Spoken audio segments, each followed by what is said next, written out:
Shalom, perkenalkan nama saya Timaris Elizabeth Sregar, NPM 198220139,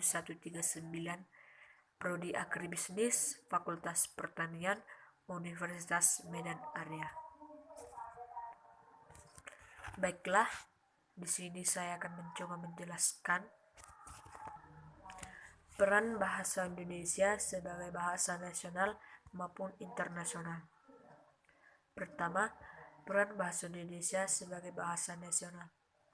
Kita mengetahui bahwa Indonesia adalah negara multikultural yang memiliki beraneka ragam budaya, diantaranya suku, bahasa, adat istiadat, agama, dan kesenian. Dari berbagai corak kebudayaan yang dimiliki, saya akan sedikit memaparkan mengenai bahasa. Hadirin sekalian, bahasa merupakan alat komunikasi antar anggota masyarakat berupa simbol bunyi yang dihasilkan oleh alat ucap manusia.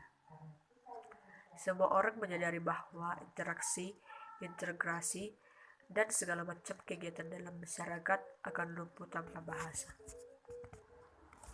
Bahasa Indonesia merupakan bahasa yang diikrarkan dalam Sumpah Pemuda pada tanggal 28 Oktober 1928 sebagai bahasa persatuan dengan bunyi dalam isinya yaitu, kami putra dan putri Indonesia menjunjung tinggi bahasa persatuan yaitu bahasa Indonesia. Dalam sejarah bangsa Indonesia, bahasa Indonesia berhasil mengingat keberagaman budaya bangsa dalam suatu semangat nasionalisme. Bukankah bangsa Indonesia adalah bangsa yang besar akan bahasa yang dapat menghargai jasa para pahlawannya? Namun, ironinya pada masa sekarang di kalangan generasi muda, khususnya para remaja yang lebih khusus bagi para mahasiswa maupun siswa, masih banyak yang enggan menggunakan bahasa Indonesia yang baik dan benar. Keberagaman bahasa yang ada menjadikan Indonesia membutuhkan bahasa persatuan yang berfungsi sebagai sarana komunikasi. Maka, Indonesia memilih bahasa Indonesia sebagai bahasa pemersatu, sebuah bahasa yang besar yang layak untuk dijadikan sebuah alat kebanggaan dan sebuah alat komunikasi.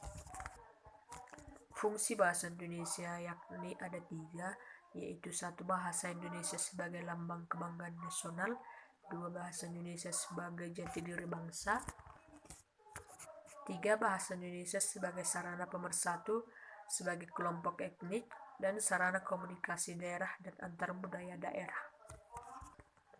Bahasa Indonesia sebagai bahasa nasional. Bahasa nasional berarti bahasa Indonesia tidak mengikat pemakaiannya untuk sesuai dengan kaidah dasar. Bahasa Indonesia digunakan secara non-resmi, santai, dan bebas.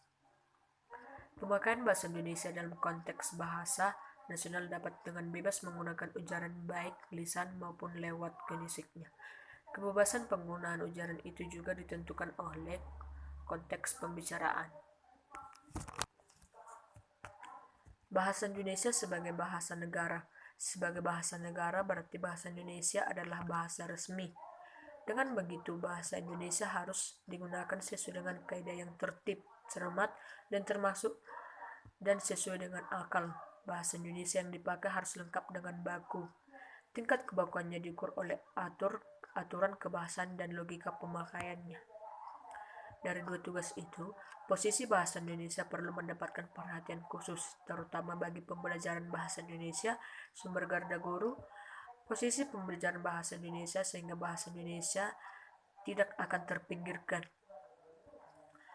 Bahasa asing karena dalam sejarah bangsa Indonesia sendiri, bahasa Indonesia adalah bahasa pemersatu. Bahasa Indonesia sebagai identitas nasional, bahasa Indonesia sebagai kebanggaan bangsa, bahasa Indonesia sebagai alat komunikasi, bahasa Indonesia sebagai alat pemersatu bangsa yang berbeda suku, agama, ras, adat istiadat, dan budaya lainnya.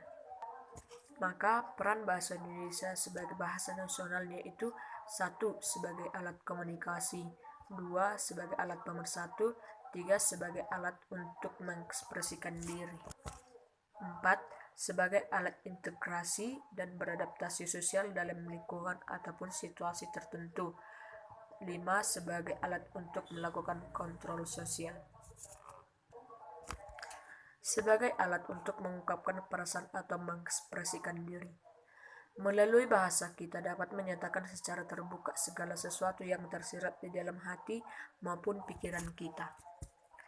Sebagai alat komunikasi, bahasa merupakan saluran maksud seseorang yang melahirkan perasaan dan memungkinkan masyarakat untuk bekerja sama.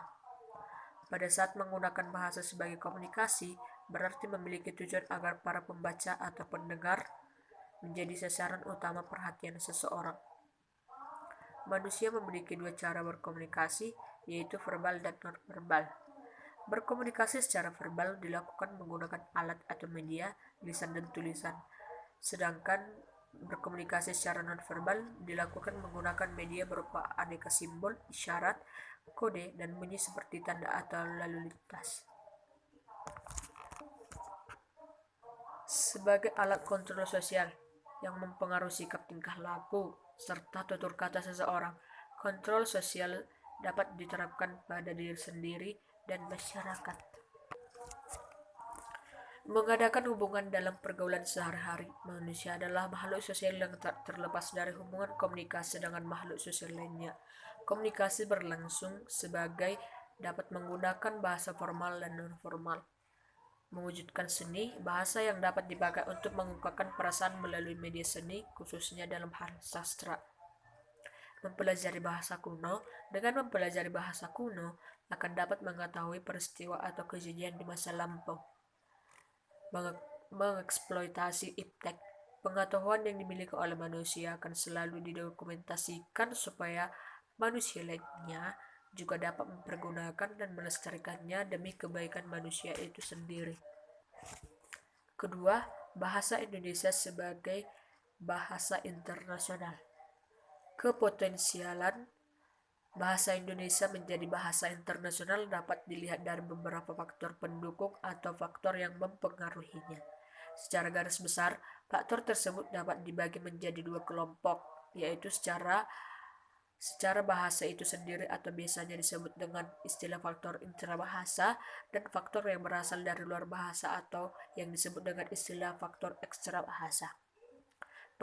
Pengelompokan itu sebenarnya tidak dapat dipisahkan secara tegas karena aktor faktor intrabahasa dan faktor ekstrabahasa kadang-kadang hadir bersama-sama. Pengelompokan itu akan memudahkan cara pandang kita terhadap potensi bahasa lainnya menuju bahasa Indonesia sebagai bahasa internasional. Perannya adalah bahasa Indonesia sebagai alat komunikasi antar negara maupun internasional. 2. Bahasa Indonesia sebagai alat komunikasi pemersatu antar internasional. 3. Sebagai sesuatu kekayaan dimiliki oleh bangsa Indonesia yang mungkin bisa dikembangkan ke jenjang internasional. Dalam konteks global, perkembangan ini dapat digunakan sebagai sarana diplomasi budaya.